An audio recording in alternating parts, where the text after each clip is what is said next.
Tonight's episode is brought to you by the Be Real Podcast Network. For more episodes like this, go to BREELnetwork.com. Enjoy the show.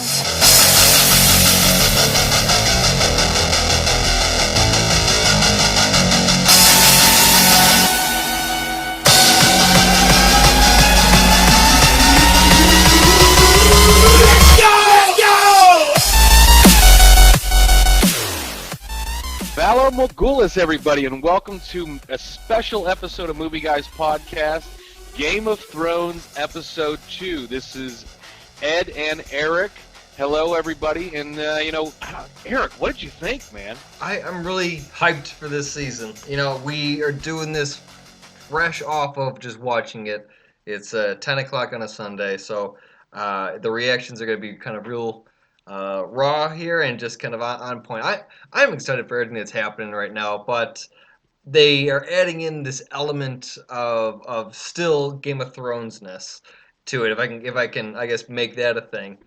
And where there's still that part, like obviously what happened at the end of this episode, it was just like, oh yeah, that's right, I forgot about so and what the hell that was gonna happen, and then shit happens. So Yeah, dude. Yeah, you're right. They last episode they sort of it was kind of bland in a sense that it was a builder episode, but man, they reminded you that they're on their own again with this with this episode, especially the end. We knew Euron was going to attack them at some point, but we didn't think it was going to be, his niece and nephew. And now, that was brutal, absolutely brutal. it's perfect though, because he had promised a good gift to Cersei, and what better gift than the heads of your enemies? Yeah, you're right. I assumed, just like the rest of us, and I don't know about you, but I assumed it was going to be Tyrion.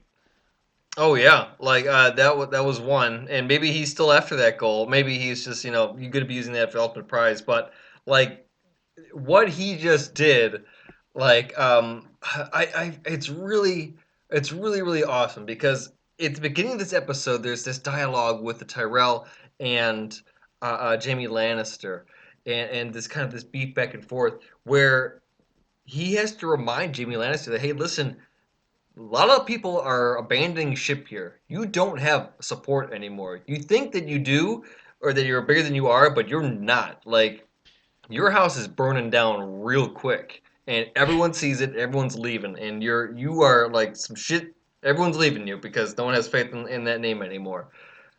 Yeah, you're absolutely right. It's Samwell's dad, Lord of the House Tarly. I can't remember his name, and that's my bad. I'm gonna get roasted. I know that, but he basically said, what's that? No, I said different families. Getting them confused as I usually do Yeah, in Game of Thrones. there's only 37 families in this show, so it is what it is. But it's Samwell's dad, and when we're introduced to to the entire South now for the first time. We've been accustomed to the North, Warden of the North, King of the North throughout the entirety of the previous 6 seasons. Sure. And now we have a promise by Jaime Lannister to, the king of basically he's going to promise Warden of the South to Samwell's dad of House Tarly. And you're right. He says to him, you don't have what you think you have, and I've sworn an oath. And if I remember right, and again, I'm forgetting his name, so forgive me. But he's the only guy that beat Robert Baratheon in a fight. He's like the greatest warrior in Westeros. Him and his army. He's the only guy that beat Robert Baratheon in a battle. The Tarly? Sorry, go ahead. Yeah. Nice. Okay. So Jaime recognizes that he needs Tarly more than anybody, and he makes an extra plea to him in this episode. He takes him outside outside of the throne room, where Cersei's making her plea to everybody. She's saying everybody needs to be loyal, blah blah blah, her normal thing. And Jaime, who we see continue to be have the biggest heart in a sense, and say, we need you you know, are you really going to back an army of savages and eunuchs? And and basically sort of, I said doesn't yes, by the necessarily. way. I said yes out loud. Like, yeah, Yeah, I'm on that train, dude. yeah, yeah. We see that he doesn't necessarily convince him in the episode, but you can see that he sort of gives that little the people's eyebrow to, maybe there's a thought there. What do you think about that? Yeah, he's like, thanks for giving the idea here, man. But well, what the reason why I like it so much is because we are constantly reminded, the last in last week's premiere too, and saying this that like Lannisters, you're going down.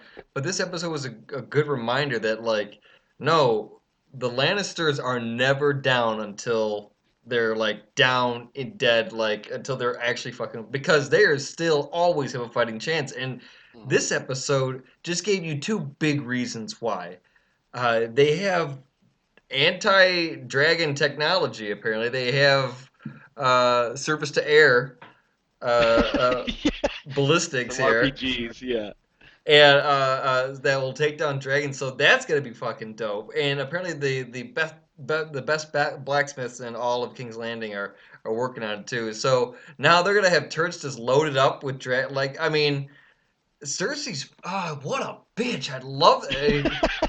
And then this whole thing with Euron, we're just like surprise threat. Yeah, we're still here, and we're just gonna fuck up your a lot of your key players here, Daenerys. I mean, like completely just threw it. Like they had a plan, and they felt so good about that plan, and Hmm. You everyone. could I tell was getting too. hype. It was just like, oh yes, there we go. We're about to. This strategery is about to happen. Strategery, yeah. And yes, you have a battle plan, and then that shit just you're back. Yeah, Hmm. rewind back to the board on that one. Yeah, and Yeah, go ahead. I'm yeah, I ranting. mean, absolutely, it was unexpected because you think that Danny is going to absolutely just mop the floor with everybody, and they in the second episode, basically 45 minutes into the second episode, so we're an hour and 45 minutes into the season, and they basically said, "Fuck you, Danny," right? Yeah, They screw you and your stupid plan. And so, you know, I just this episode was, they built a lot of things into it. Like going from there, you see Danny's at her desk, yeah, and she's telling the story, and then you see Jon Snow who refused to go see her, and we all sort of knew going into this episode after the last one that there was going to be some things that had we figured Jon Snow was going to go to Dragonstone, or yeah, Dragonstone, but they told you that he was going to go, yeah. and then you had the teaser where you thought Nymeria was going to meet back up with Arya, and I had a couple of goosebumps moments, and it didn't happen. So that's why this show's brilliant, in my opinion, that they give you everything you want and then absolutely take everything away. Well, we'll see how this goes because Arya made a big decision today, and she turned Hmm. around to yet again tried to reunite the family, man. And I feel that swing and a miss. She's gonna go there, and John will be away at Dragonstone. But I mean, at least Arya or Sansa will be there, and so that could be reunited. That will be awesome. That would just be fucking awesome to see all that. Yeah. To have that, I would stand up and yell "Yay!" out loud. And the thing is about the show, like, that it's going to take like 4 episodes for her to get there, and shit's going to happen. She had And a interesting how scene about her and today. Hot Pie? Yeah. Oh, that the hot pie and then the direwolf scene was Hmm. kind of interesting as well too. Like what? I don't know if hot pie's gonna come back. He's a survivor apparently. Yeah. That was absolutely hilarious, that moment when he said that, by the way. She's like, yeah, yeah, you are. I'm gonna go Yeah. now. But then Yeah. the direwolf situation there too. Like, that was a pretty cool scene. Who's to say if it was really her wolf or not? Well, she said right after when the dire wolf started to walk away, she said, "Oh, it's not you." Yeah, but is she trying to convince herself, or was it really Yeah. not? I mean, who knows? Maybe we'll find out. But it, I think what it symbolized to me is that if it actually was turned away, is that they both are the wolves that are their own wolf. You know, Hmm. that Arya herself is in fact that wolf, and is a fucking bad on her own. She's in the woods. She's a wildling almost. She's feral. Ah, that's a And good point. when Arya was saying, come back home," she turned away.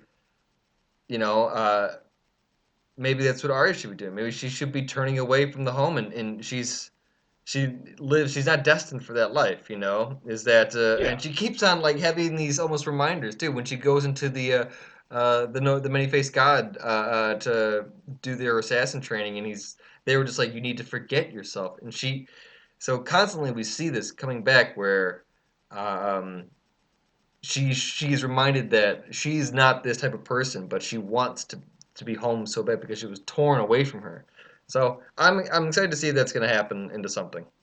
Yeah, I mean, I agree with you. I think all in, she's the most intriguing character of the series that the last 7 years because, or well, 6 plus 2 episodes because she goes from this girl who's almost nothing. She's basically a princess to a certain degree, and she's forced to move to King's Landing because it is what it is. Yeah, I mean, and Sansa too. I mean, the entire Stark family. I mean, you could argue that this series revolves around the Stark family, but I think of everybody, I think Arya has gone from she's a fighter to begin with, but now she's literally an assassin.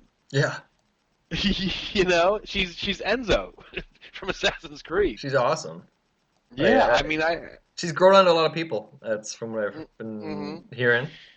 Yeah, and and we're reintroduced, by the way, to the idea of grayscale, Yeah, and Samuel Tarley's starting to do his experiments that we assumed he was going to start to do, and man, that scene was disgusting. that was a great transition, by the way, too. Hmm. Did you see that where Yeah, he was right picking into it, the? right into pie. Yeah. Oh my God, that's fucking great. But like, okay, you know what? I'm slowly. I will admit this. I'm slowly starting to get on the Sam train here, the hype train. He has bugged me fucking for a while. Like, I just don't know if it's the character or if it's the actor or if it's a combination of the both. I don't know why, but I've just not been sold on him. But lately, like, he's starting to step up. Also, in the girl Gilly too, she like him pairing with her didn't help it out either. I fucking didn't like them either. Like just either of them, I didn't like them, both of them. Anyway, so that's but he started to grow on me a lot because he seems to be quite like persistent in that he'll ask first, and then when he doesn't receive the blessing, he's like, well, it fucking sucks for you because I'm gonna do it anyway. I gave I Yeah, gave you exactly I right. gave Yeah, you a chance because I'm gonna be doing it anyway, and whatever the fuck. And so for him to go in there and to do this whole, a lot of people asked that about that too when they're talking about Jorah's grayscale. It's like, well, you know, they know that Stannis' daughter had it and she was cured of it, so there is ways to get rid of it. And Sam called it out. He said, "Hey, I met Stannis' daughter. She had hmm, grayscale and got rid of it. There is a cure for it. We can do this." And he was looking in the books and found one. And unfortunately, it sucks for Jorah. It involved pretty much to do the Bolton Ramsay way. Ramsay and Bolton. that moment was kind of sort of brilliant in a certain degree that he walked in and said, here's rum, just drink it all. You're gonna need it. It's gonna hurt really bad." Yeah, And Jorah says to him, "Have you ever done this before?" And he gives that weird look, and it says, "Well, I'm kind of sort of your only hope anyway, whether you like it or not." yeah. And they both sort of come to an agreement that it's either we do this, you might die. You're going to die in 6 months. You're going to die. Yeah. So either I do this and you die, Yeah, or you live. or I don't do this, and you're going to die. So pick, take your poison. Yeah, And they both sort of look at each other, and you know, and Jorah bites on the belt and says, "I'm going to do it." nothing to lose. Yeah, what's the worst that can happen? And like I said, that moment was like just sort of disgusting. Like he's cutting on the skin, and there's pus coming out. What is it with Samwell this season thus far in the most disgusting scenes you could possibly imagine? Ah man, Like, I just hope he doesn't have to sneeze if he's taking that thing off, because then he'll oh, do it right in his oh, hand. Achoo! And oh just God, yeah. oh. Oh man, and there's like in the first episode there were like you could absolutely tell that they took effort to put turds in in those Oh yeah, you know and the chamber pots. yeah. There were turds in there, and now he's cutting off grayscale and there's pus. Yeah, he's doing some getting his hands dirty. Yeah. But So. I'd like it, man. If Joe's gonna come out with this fucking badass scar, and he's just like, yeah, Mhm. listen, I've been skinned, but I'm cured. I'm ready to go. Yeah, and he goes like he's writing a letter to his Khaleesi, Yeah, to Danny, and he doesn't yet know she's landed. right. So it's funny. I don't know where they're going to take his part. Like, is he going to go back to Essos and be a part of the Seven Sons? Is he going to find out that she's finally landed? Like, is he and come back to her? I I don't know where they're going with that one. Yeah, his is gonna be an interesting story. I like to see what happens with that too. Man, I'm hyped for everything that's going on right now. Like, goddamn, it's just there's so much. A big scene of Jon Snow agreeing to go to Dragonstone, uh, and assigning Sansa as the leader of Winterfell while in his Hmm. absence. He's like, it's Yeah, yours, all yours. and in the previous episode, we took note sort of how she basically had become Cersei of the North. Yeah, So is she going to be, excuse my language, is she going to be a cunt, or is she going to lead Winterfell in the way that her father and her hyphenated brother would do so here? What's going to happen with that? There's got to be something that she does, in my opinion, and I could be wrong, that Jon Snow comes back and is like, "What the hell did you do?" I hope. Man, I hope it's the other way around. I see a lot of her mom. Like even her hair was done in the same kind of duo streak, right Hmm. and left side braided fashion that her mom would often rock out. And it's weird that I recognize that, but because I noticed it first because when she stood up, she was wearing a very similar dress that her mom wore too. And only because of the color is what popped for me. Kind of like make your eyes and your hair pop a bit more, and she wore that very well. So I hope that that's a symbolic thing for her to be an image of her mom rather than not a Stark. She's not a Stark. She is a a Tully, and she knows that too. And I feel like what Hmm. Tullys do best, or at least the females, is that they have common sense and they balance a bit well. They look at it, they have logic. Same thing for when last season when her brother uh, was hostage from the Lannisters and he was used as a token, and he kind of bartered it, went in and had his whole castle laid on siege or surrendered to the The Lannisters. the Blackfish, Yeah, the yeah. Blackfish, and they killed him. But yeah, I mean it's the same kind of tenacity that they have, and I'm excited to see that too. I hope she doesn't fuck it up, but now that you added that into the game, like that could be a thing. Or someone could take advantage. Someone could ride in, like Littlefinger maybe could do some shyster shit. And that was another great moment, by the way, when Jon Snow grabbed Littlefinger by the throat and threw him up against the walls in the crypt and was like, "If you touch my sister, I'm going to come back here and kill you myself."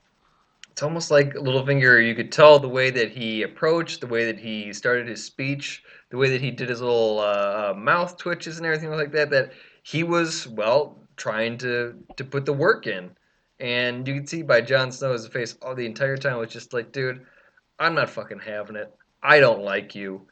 And the sooner this conversation is done, the better. You can just tell that from the very moment he's just not sold on what he says. Yeah, I mean, Didn't all didn't in ask for your over. help. Thank you. I mean, sure. For that, Yeah, I'll spare your life today. But dude, like we're not good.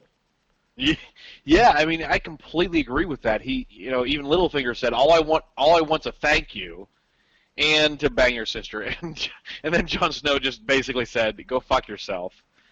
Thank you, but it is what it is. Like Yeah, you, you, you swore your allegiance. Take it or leave it. Go home. yeah, So, and that's it's.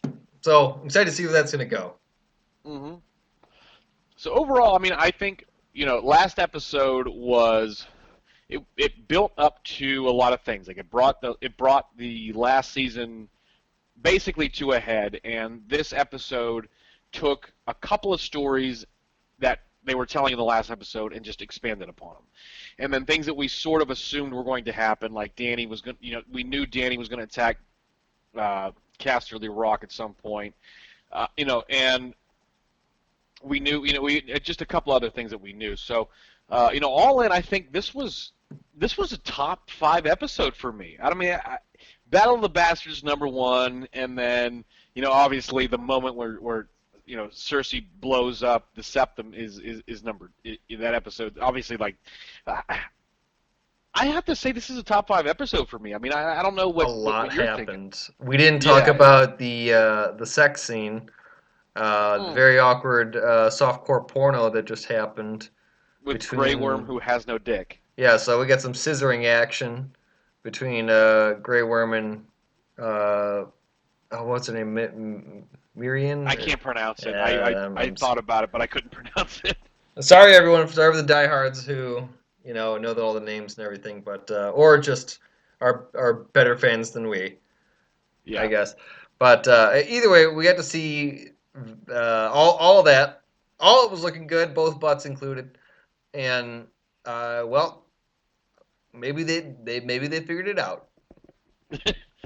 Well, they were on top of each other, so there had to be something that was Well, going on. that's. I mean, I think that was a love scene, some tension that was for the fans. People were just like, "Listen, we Hmm like that these two are kind of Jim and Pamming it for this entire time, but like, it's time to close the deal. Let's make it real here." Yeah. So okay, I mean, like I said, I think this is a great episode, Yeah, Eric. It sounds like you think it was a great episode as well. The last episode was kind of sort of a builder, and this episode took that from that, took and just ran with it. So you know, again, everybody, we want to thank you for listening. This is a special episode. We don't necessarily do TV shows all that often, but in fact, this is our first episode that will be rendered that we did for Game of Thrones, and we hope that you love it, and we hope you listen to it. There's plenty of places you can find us.